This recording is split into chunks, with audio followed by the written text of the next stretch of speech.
Je m'appelle Geneviève Omessa et je suis la secrétaire d'un collectif qui s'appelle le CNAD, un collectif nivernais pour une agriculture durable, c'est-à-dire sans OGM, sans pesticides, et ce collectif existe depuis 2001. Nous nous sommes intéressés il y a l'année dernière justement à ce quartier de la Baratte et à cet espace test maraîcher qui nous a semblé justement tout à fait positif, et nous avons donc interviewé les maraîchers bio de cette zone.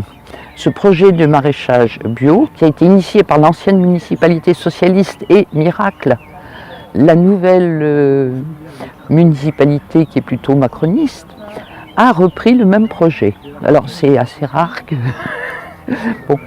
Et si cet espace est conservé maintenant et à l'abri de toute nouvelle urbanisation, c'est parce qu'un certain nombre d'associations, et en particulier l'association Saint-Fiacre Loire-Baratte, s'est opposée à des projets d'urbanisation autrefois initiés par la mairie de Nevers, socialiste, mais qui ne comprenait pas du tout l'intérêt de cette zone.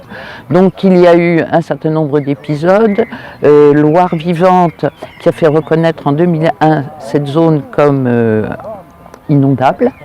Donc le plan de prévention des risques d'inondation était formel. Dans les zones inondables, plus de construction possible. Mais bon, l'ancienne municipalité a mis beaucoup de temps à admettre. Elle voulait étendre la ville, faire une zone commerciale, des routes pour désengager Nevers. Et c'était l'époque où tout était fait pour la voiture. Donc il faut absolument des routes nouvelles. Et donc ça ne s'est pas révélé possible. Donc cette zone a été sauvée de l'urbanisation et devient maintenant un réservoir de biodiversité avec les trames vertes et bleues qui ont définitivement permis de protéger ce patrimoine. Et la nouvelle municipalité voudrait installer encore d'autres maraîchers et préserver vraiment cette zone de toute pollution. Donc c'est une belle histoire, un vrai conte de fées, mais il a fallu des années de lutte, plusieurs associations qui se sont mêlées de cette histoire.